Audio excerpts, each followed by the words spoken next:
Be sure to read and follow the safety guidelines to protect your computer from potential damage and ensure your personal safety. For more information about safety guidelines, see the owner's manual at dell.com/support. Before you begin, turn off the computer and disconnect all the attached peripherals. Before proceeding, ensure your computer is in service mode. To enter service mode, press and hold the B key on the keyboard and then press the power button.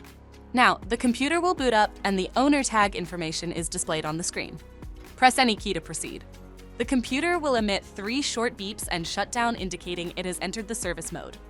Loosen the captive screws holding the base cover in place. Using a plastic scribe, pry the base cover from the palm rest assembly, starting at the top edge and working your way around to release it from all sides. Now, lift the base cover from the palm rest assembly. If your computer is unable to enter service mode, disconnect the battery cable from the system board. Identify and unlatch the memory module.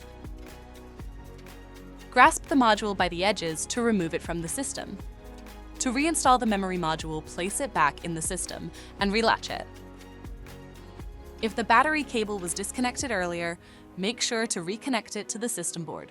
Next, align the base cover with the palm rest assembly and gently place it into position. Tighten all required screws to secure the base cover in place. To exit service mode, connect the AC adapter and press the power button. Please note, the system will only power on and exit service mode if the adapter is connected. For more information about your Dell system, visit dell.com/support.